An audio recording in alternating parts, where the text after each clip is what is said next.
అందరికన్నా ముందు పుట్టినవాడు ఆయన. పుట్టినవాడేమిటి, ఉన్నవాడు ఆయన. అన్నీ వెళ్ళిపోయిన తర్వాత అన్నీ తనలోకి తీసుకుని ఉండిపోయేవాడు ఆయన.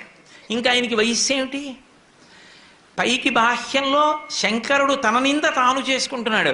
చిన్నారులలోన చిన్నవాడందుమా ఏనాటి వాడకో ఎరుకలేదు, ఆకారమునాతడు భలే మేటియందుమా ఆకారమిట్టిదో అరయరాదు.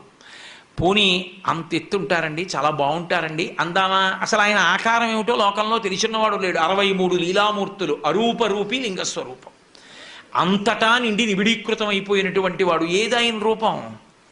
అసలు రూపం తెలియని వాడితో పెళ్ళి ఏమిటమ్మా నీకు? పైగా కులగోత్రములు 2 అరయుధమందుమా తల్లిదండ్రులు ఎప్పుడు ధరణి లేరు. కులం గోత్రం తెలుసుకోవాలా పెళ్ళంటే? కులం గోత్రం తెలుసుకుందామంటే తల్లి తండ్రి ఏరి లోకంలో? ఆయనకు పుట్టుకంటూ ఉంటే నువ్వు తల్లి తండ్రి, పుట్టుకేమిటి ఆయనకి? ఆయన మహానుభావుడు, ఉన్నది ఆయన ఒక్కడే. అటువంటి వాడికి పుట్టుక ఎందుకు ఉంటుంది? కాబట్టి పుట్టుక లేదు. అటువంటి వాడు అమ్మా నీకెక్కడ దొరికాడు? అతనితో పెళ్ళి ఏమిటి? నా మాట విను, విడిచిపెట్టేసేయి. బహుశः మాయచేత కపట మంత్రములను నిన్ను ఎట్లు ఎరిగించుకున్నాడో కాని తగినవాడు కాడు కాడు. బహుశः నీ మీద మాయో మంత్రమో వేశాడు, ఇల్లాల్ని చేసుకుందామని. నా మాట విను, వదిలిపెట్టేయి అన్నాడు. అని ఊరుకోలేదు. నిజమే, పోనీ ప్రత్యక్షం అయిపోయాడు అనుకో, ఆయన సొమ్మేం పోయింది, పెళ్లి చేసుకోమంటే సంతోషంగా చేసేసుకుంటాడు. కానీ రేపొద్దున్న మీ తండ్రి అంత ఐశ్వర్యవంతుడు, మంచి పట్టుబట్టలు బంగారు పళ్ళెంలో పెట్టి కట్టుకోవో ఎల్లుడు అని ఇస్తాడు. చీనాంబరంబులు చెలువొప్ప కట్టడు మధుసేందూరేంద్ర చర్మాంబు గాని, రక్తమోడిపోతున్నటువంటి ఏనుగు తోలు ఒకటి కట్టుకొని వస్తాడు పెళ్లిపేటల మీదకి. బాగుంటుందా? ఎంత అసహ్యంగా ఉంటుంది. చీనాంబరాలు తీసుకొచ్చి కట్టుకోవాయా అంటే కట్టుకోడు, అది నిండగా కనపడుతుంది. కానీ ఆయన భక్తికి ఎంత వశుడవుతాడన్నదానికి సంకేతం. అంత ఉద్ధతి చేసి కాశీపట్టణంలో అల్లరి చేసినటువంటి గజాసురుణ్ణి త్రిశూలం మీద పక్కన పెట్టి ఆయన తపస్సు చేసుకుంటుండగా సామగాన మంత్రాల చేత పరమశివుణ్ణి స్తోత్రం చేస్తే పరవశించినటువంటి పరమశివుడు ఆయన కోరికని తీర్చడానికి వెంటనే ప్రసన్నుడై, నువ్వు నా తోలు ఒలిచి ఎప్పుడూ కట్టుకుని ఉండాలి, కృత్తివాసేశ్వరుడు అన్న పేరుతో కాశీపట్టణంలో శివలింగంగా ఉండాలి.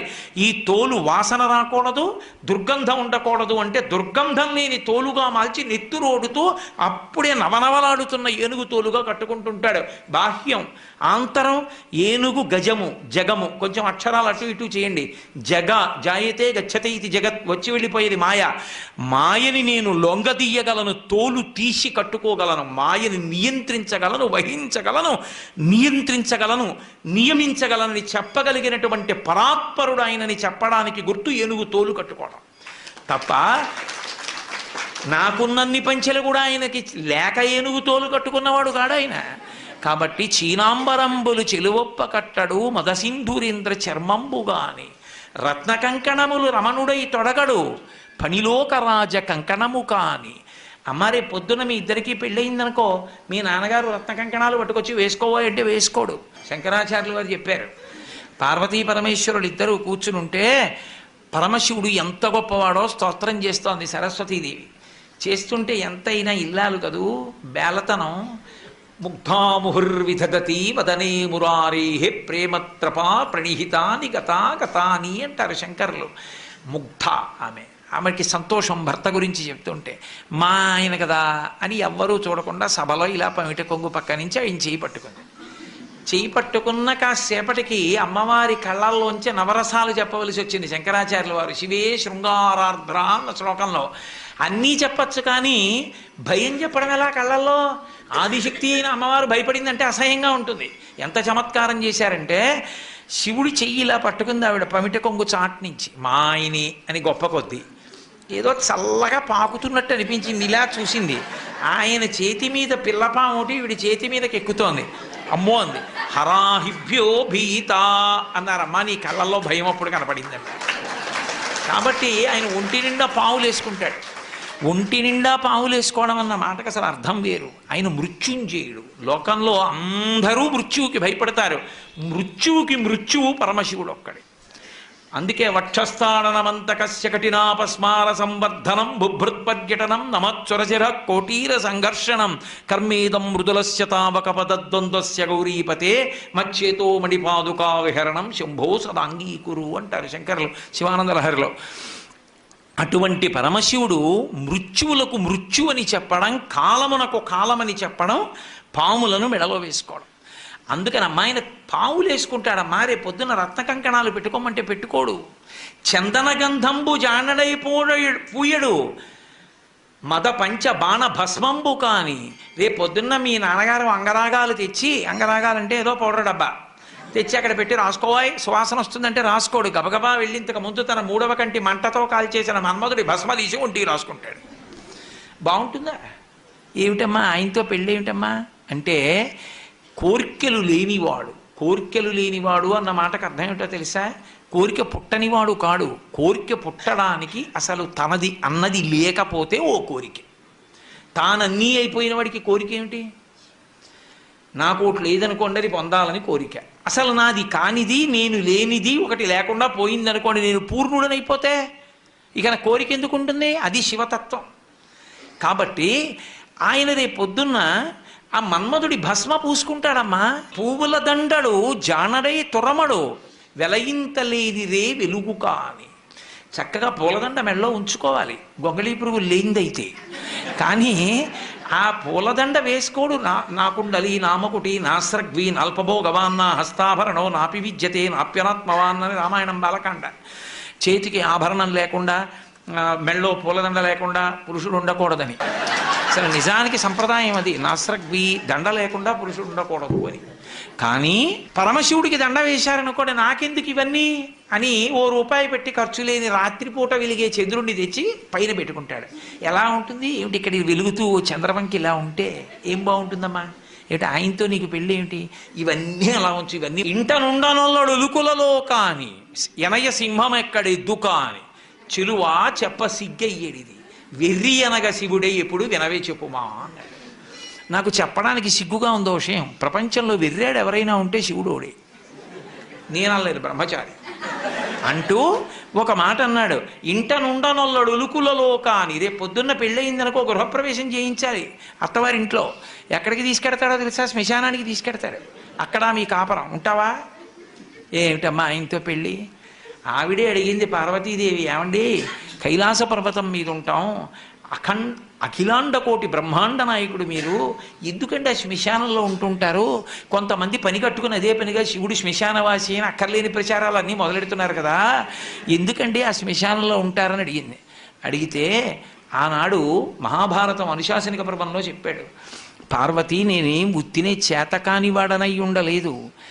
బ్రతికున్న నాళ్ళు అక్కడికెడదాం ఇక్కడికెడదామని పని లేకపోయినా షికార్లు తిరిగి నేను ఇంతటి వాణ్ణి అని గుండెల మీద చెయ్యేసుకుని ఇంత గర్వించి మా ఆవిడ, మా పిల్లలు, మా అన్నయ్య, మా తమ్ముడు, మా స్నేహితులు ఇంతమందిని చూపించినవాడు ప్రాణం పోయిన తర్వాత ఎండు కర్రల మీద పడుకోబెట్టి తాడుతో కట్టేసి ఒంటి మీద కేవలం అత్యంత చవకబారు వస్త్రం ఒకటి పెట్టి పాడి మీదకి తీసుకెళ్ళేటప్పుడు ఆ బట్ట కూడా తీసేసి కట్టెల మీద పడుకోబెట్టి ఇంధనం పోసి కర్త వచ్చి అగ్నిహోత్రం వెలిగిస్తే తల దగ్గర నుంచి కాలుతూ వచ్చేసి తల బద్దలైపోయిన తర్వాత అరికాళ్ళల్లోంచి నెత్తురు ముద్దలుగా పైకొస్తుంటే పెద్ద కాడ పట్టుకుని కాళ్ళు పైకెత్తి వెనక్కి పారేస్తే నా ఒళ్ళు అనుకుని మురిసిపోయిన వాడు ఆ కట్టెలలో కాలిపోతుంటే జీవుడు పైకి లేచి చీకటి పడుతోందని వచ్చిన వాళ్ళందరూ స్నానం చేసి వెళ్ళిపోతే ఒక్కడే ఉండిపోయానని బెంగ పెట్టుకుని ఏడుస్తుంటే నేనున్నానని ఓదార్చడానికి ఉన్నాను. నేను లేకపోతే చచ్చినవాడు చస్తాడు పార్వతి, అందుకున్నానన్నాడు. అది ఆయన ఔదార్యం. చేతకాక అక్కడ ఉండలేదు. అన్నవాడిని ఓదార్చకుండా ఉంటే తెలిసి వస్తుంది వాడికప్పుడు శివుడు శ్మశానవాసని విమర్శించడం ఏమిటో కాదు. అసలు మీకు ఒక యథార్థం చెప్పాలంటే రెండే ఉంటాయి ఈ లోకంలో. ఉంటే శ్మశానం ఉంది, లేకపోతే మంగళప్రదత్వం ఉంది, అంతే. అసలు ఈ భూమండలమే పెద్ద శ్మశానము. చచ్చిపోయాక శ్మశానానికి తీసుకెళ్లారా? శ్మశానానికి వెళ్ళాక చచ్చిపోయారా ఎవరైనా? నాకు చెప్పండి. శ్మశానానికి వెళ్ళి చచ్చిపోయిన వాడు లేడు. ఇంట్లో చచ్చిపోయాడు, హాస్పిటల్లో చచ్చిపోయాడు, రోడ్డు మీద చచ్చిపోయాడు, ఎక్కడ పడితే అక్కడే చచ్చిపోయారు. ఆఖరికి నేను ఇప్పుడు గట్టిగా మాట్లాడుతుంటే ఈ ధ్వని ప్రకంపనలకి సూక్ష్మాంగ జీవులు చచ్చిపోయాయి. చచ్చిపోయినదంతా అమంగళత్వం, కానీ చచ్చిపోయిన వాడిని బ్రహ్మాండంలో కలిపింది ఎదుగు అమంగళత్వం అయింది. అందుకని లోకము శ్మశానమనైనాను, అసలు శ్మశానం అన్న మాట లేదనన్నాను. శివుడు శ్మశానవాసం నువ్వు గుండెలు బాదుకుని మాట్లాడడం ఏంటి? అర్థం లేని విషయం. తప్పు. అటువంటి తప్పుడు ప్రచారాలు చేయకూడదు. సనాతన ధర్మాన్ని పాడు చేయడం అది. కాబట్టి పరమశివుడు అనుశాసనిక పర్వంలో ఇటువంటి వాళ్ళు పుడతారని తెలిసే పార్వతీదేవి చెప్పించింది ఆయన నోటి వెంటే. నేను అందుకుంటాను అక్కడ కాదు. అక్కడ భూత ప్రేతములు ఉంటాయి, అవి ఇళ్లల్లోకి చొరబడతాయి. చొరబడవనుకుంటున్నారేమో. ఉత్తిష్టంతో భూత పిశాచాహ అని ఎందుకంటున్నారు మరి పూజ చేసేటప్పుడు? లేని వాటిని లేమంటారా? ఇక్కడ ఉంటే కదా ఎవరినైనా అమ్మ మీరు లేవండి అంటాను. ఎవరూ లేకుండా ఉత్తినే లేవండి అంటే నేను పిచ్చాండి అంటే. ఉన్నాయి కదా భూత పిశాచాలు, అందుకే కదా ఉత్తిష్టంతో భూత పిశాచాహ అంటున్నారు. అవి ఇళ్లల్లోకి వెళ్ళి భగవత్ కార్యాలు చెడగట్టకుండా నేను అక్కడ తాండవం చేస్తుంటే అవి చూస్తూ ఉంటాను. కాబట్టి ఉదారుడు, కానీ తనని తాను నింద చేసుకున్నాడు. అది విచిత్రం. ఇంట నుండనొల్లడు లుకులలో కాని ఎనయ సింహం ఎక్కడు ఎద్దు కాని. రేపొద్దున ఎద్దుకండి, ఆ ఎద్దు ఇదిగో నా సింహం ఉంది ఎక్కండి చక్కగా అంటే ఎక్కడో ఎద్దే ఎక్కుతాడు. ఆయన ఎద్దెక్కేది అమాయకుడై ఎక్కడో. వృషభము దేనికి సంకేతం అంటే ధర్మానికి సంకేతం. ఆయన ధర్మాన్ని ఇష్టపడతాడు. ఆయన భక్తులకు ధర్మమునందు అనురక్తి కల్పిస్తాడు. అటువంటి పరమశివ తత్వాన్ని మార్చి మాట్లాడి ఎందుకమ్మా ఆయనతో పెళ్ళేమిటమ్మా, నా మాట విని విడిచిపెట్టు అని. నేను చక్కగా చూడు ఎంత యవ్వనంలో ఉన్నానో, నీకు తగినటువంటి వాణ్ణి కాబట్టి నన్ను తగిలి నీవు నా వెంట చనుదెమ్ము వనటకుంద నేత్ర వనజనేత్ర, నన్ను తగులుకుని నాతో వచ్చేయి, వదిలేయి తపస్సు అన్నాడు. విందావిడ. వీడట బ్రహ్మచారియట, వీనుల పెట్టగరాని మాటలే ఆడుచునున్నవాడు, నమశివాయయుండు ఆడగరాదు. వీని కపటాత్ముని వీపున వేసి ద్రొబ్బుడని ఉగ్రత పల్కిన కాంతలందరున్. వీడు ఇష్టం వచ్చినట్టు మాట్లాడుతున్నాడు, శివనింద చేస్తున్నాడు. ఎవరో నమశివాయ అన్న మాట తప్ప అనకూడదు, వినకూడదు. కాబట్టి వీడిని వీపు మీద 4 వేయండి, పండ్లు ఉడగ వేసి ద్రొబ్బుడని, పళ్ళు ఊడిపోయేట కొట్టి లాగా బారైండి అనేటప్పటికీ చిలికెత్తెలందరూ వచ్చారు. అప్పుడు పరమశివుడు సాక్షాత్కరించాడు. మహాతల్లి స్తోత్రం చేసింది, పూజించింది. నిన్ను నా ఇల్లాల్ని చేసుకుంటున్నాను. ఇల్లాల్ని చేసుకోవడం ఏమిటి? ఆవిడ ఎప్పుడు ఇల్లాలి. దా వృషభవాహనాన్ని అధిరోహించు, కైలాసానికి వెళ్ళిపోదాం అన్నాడు. నేను ఆనందావిడ. అదేమన్నాడు? దక్ష ప్రజాపతి కూతురుగా వచ్చినప్పుడు అలాగే వచ్చాను, ఇప్పుడు అలా రాను. పార్వతీ కళ్యాణంలో కన్యావరుని చేసి నువ్వు మా నాన్నగారి ఇంటికి దూతల్ని పంపి నన్ను నీ భార్యగా చేసుకో. ఆడపిల్ల ఉన్నవాడు ఫోటో జాతకం పట్టుకు తిరగకూడదు, మగపిల్లాడు ఉన్నవాడు తిరగాలి. మా అబ్బాయికి తగిన అమ్మాయి ఎక్కడుందండి అని. అసలు మీరు కళ్యాణ ప్రకరణంలో, వివాహ ప్రకరణంలో మగపిల్లవాడు తండ్రి తిరుగుతాడు, అంతేకాని ఆడపిల్ల తండ్రి తిరగడు. కలియుగం అన్నీ తిరగబడిపోయి. కాబట్టి నువ్వు దూతల్ని పంపు అంది. సరే అలాగే పంపుతానన్నాడు. సప్తర్షుల్ని పిలిచాడు, అరుంధతీదేవిని పిలిచాడు. మీరు వెళ్ళండి, పార్వతీదేవి యొక్క క్షేమవార్తని కనుక్కోండి, నాకు తగిన ఇల్లాలు అని చెప్పి ఆవిడ్ని నా భార్యని చెయ్యండి అని చెప్పి అందరికీ చెప్పి అరుంధతీదేవిని మాత్రం ఒక్కదాన్ని పిలిచి ఒక మాట అన్నాడు. ఈ లోకంలో ఒక పెద్ద పోకడొకటి ఉంది. అరుంధతి వనిత కూతుల పిండ్లి చేయునెడలన్ వాచాలకుల్ తల్లులేయని లోకంబులు పల్కుగా ఉన్న సతీని వద్రీచు ఇల్లాలితో వనరన్ కన్యకుకున్ వరండుతగు ఎలా విచారింపగా ఎని కార్యంబు ఘటింపగా పలుకుమి అంబోజ పత్రేక్షణ. ఈ లోకంలో ఒక దిక్కుమాలిన అలవాటు ఉంది. ఆడపిల్లని ఇచ్చేటటువంటి తల్లిదండ్రుల్లో తల్లి ఉందే, ముందు పెళ్ళి కుదరగానే సంతోషిస్తుంది. అబ్బా మన అదృష్టం అన్నట్టు. ఇంకా తర్వాత ఏమండి వాళ్ళు అది పెట్టద్దు, ఇది పెట్టద్దు, ఆ పిల్లాడు ఏమిటండి, వాళ్ళ నాన్నగారు ఏమిటండి, వాళ్ళ అమ్మ ఏమిటండి అని వాచాలకులు తల్లులే, ఆడపిల్లల తల్లులే అక్కర్లేని కూడా వాళ్ళన్నీ తెస్తారు. నేను క్షమింపబడేదను కాక. వాచాలకులు తల్లులే ఎని లోకంబులు పలుకుకావున. శివుడు తన మీద పెట్టలేదు, లోకంబులు పలుకుతుంటాయి. అందుకని నీ వద్రీషు ఇల్లాలితో, మేనకాదేవి దగ్గర జాగ్రత్త సుమా. ఆయనకి ఏముంది, ఎంత ఉంది ఇన్ని అడుగుతుంది. ఆయన తగినవాడేనమ్మా అని చెప్పి పెళ్లి కుదుర్చు తల్లి, ఆ పిల్ల నాకు దక్కేట్టుగా చూడు అని బతిమాలుకుని పంపించాడు. కాబట్టి వాళ్ళని పంపించాడు. వాళ్ళు చూశారు, వెనక్కి వచ్చారు. మేనకాదేవి ఒప్పుకుంది, హిమవంతుడు ఒప్పుకున్నాడు. అంతా పూర్తి. నీలాహిమేని కంటెను నీలానుల కంట ఇంద్ర నీలము కంటెన్ నీల రుచి పోలు నంబుక నీలాలకలేమి చెప్ప నీలగ్రీవా అన్నారు. చాలా అందమైందయా, నీకు తగిన ఇల్లాలన్నారు. సంతోషించారు. అన్నీ పూర్తయిపోయి తర్వాత దేవతలు వచ్చారు. వచ్చి శివ ఒక చిన్న విజ్ఞాపన అన్నారు. ఏమి చెప్పండి అన్నాడు.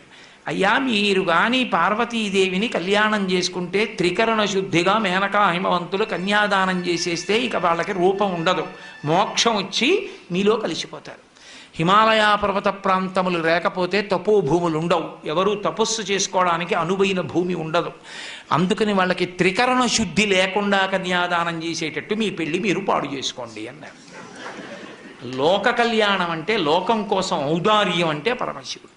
తప్పకుండా వాళ్ళు త్రికరణ శుద్ధి లేని కన్యాదానం చేసేటట్టు నేను చేసుకో. పరమశివుడి పక్కన రాని వాళ్ళెవరు? బ్రహ్మగారు, విష్ణువు, లక్ష్మీదేవి, సరస్వతీదేవి, ఋషులు, ప్రమథగణాలు, దేవతలు అందరూ పరమశివుడి పనుపున బయలుదేరారు, భక్తకోటి అంతాను. హిమవంతుడు ఆయన చుట్టాలకు ఆయన వేశాడు. ఆయన చుట్టాలు ఎవరుంటారు? అరుణాచలం, వెంకటాచలం, అంజనాద్రి, నీలాద్రి, గరుడాద్రి, వీళ్ళకి వేస్తూ పుత్రమిత్ర సపరివారముగా రమ్మని వేశాడు. పర్వతాలకి కూతుళ్ళు ఎవరు? నదులు. నదులకి భర్తలు ఎవరు? సముద్రాలు. అందుకని అల్లుళ్ళు.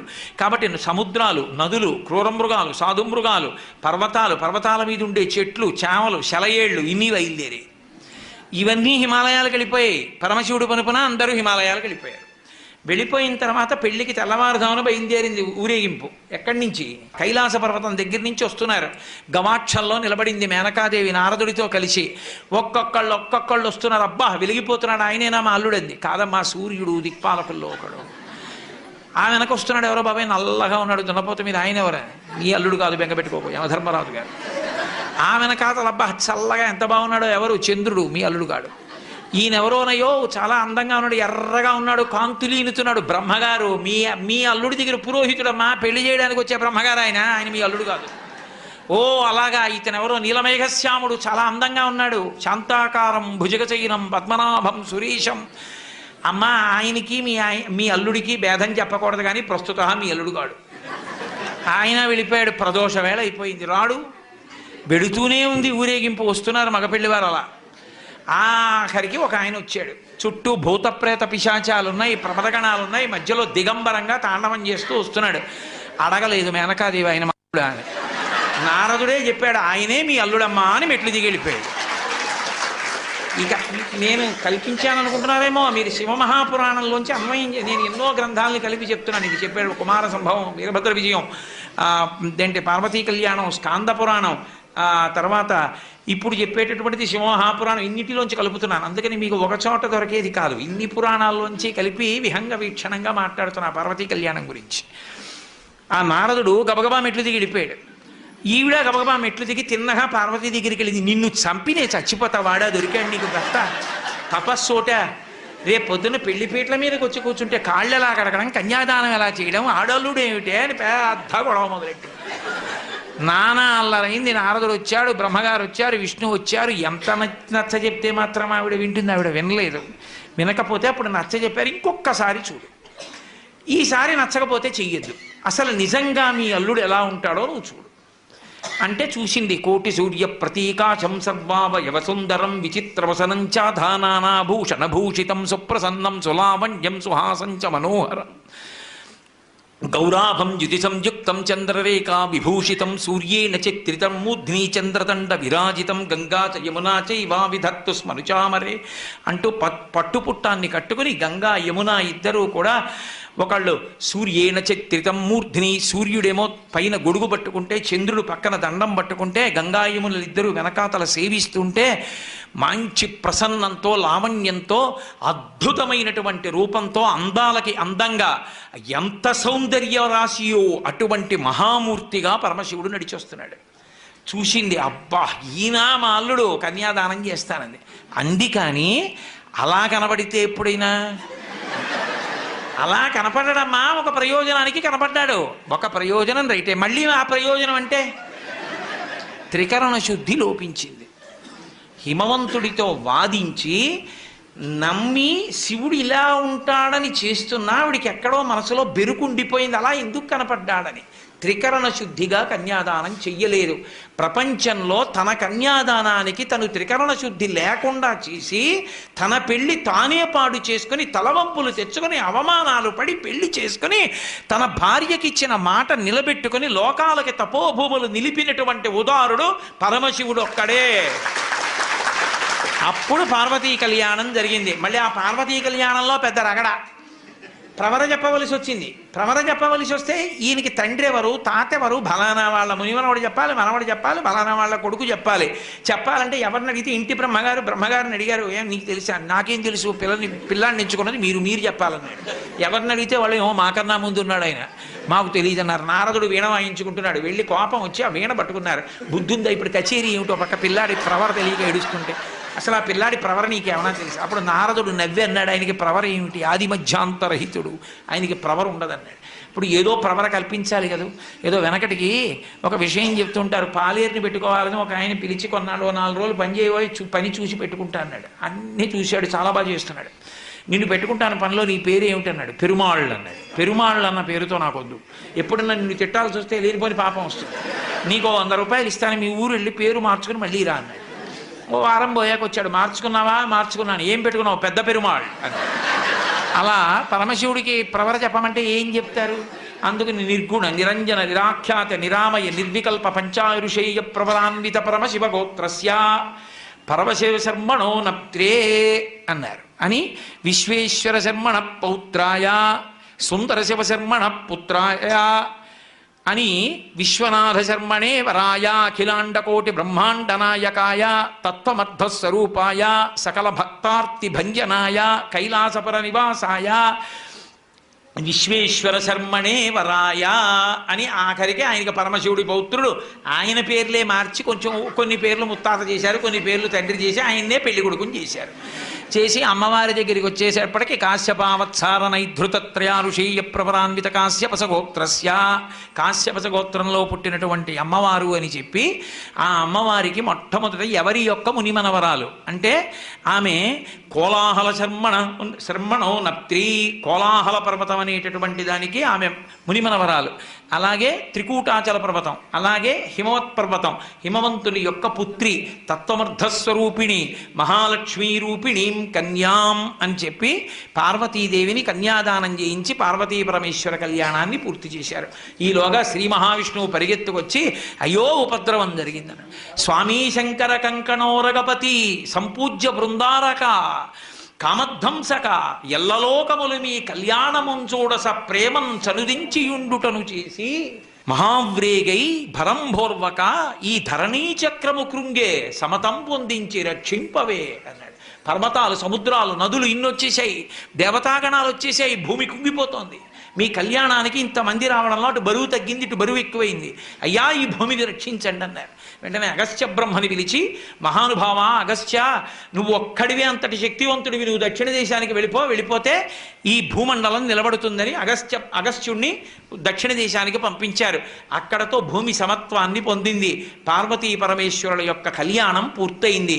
ఆ తల్లిదండ్రులైనటువంటి పార్వతీ పరమేశ్వరుల్ని కళ్యాణ వేదిక మీద ఎవరు చూస్తారో, అక్షతలు మనం పోసుకున్నాం అనుకోండి, ప్రజా మే కామ సమృజ్యతాం, యజ్ఞో మే కామ సమృజ్యతాం, శ్రియో మే కామ సమృజ్యతాం అని అడుగుతాం. నాకు ఐశ్వర్యము కలుగుగాక, సంతానము కలుగుగాక, అలాగే యజ్ఞములు చేసేటటువంటి అధికారము కలుగుగాక, నాకు అటువంటి అదృష్టము కలుగుగాక అని. పార్వతీ పరమేశ్వరులు కళ్యాణం చేసుకున్నప్పుడు ఒండుల యొక్క శిరస్సుల మీద పోసుకున్నటువంటి శ్వేతాక్షతల్ని ప్రసాదం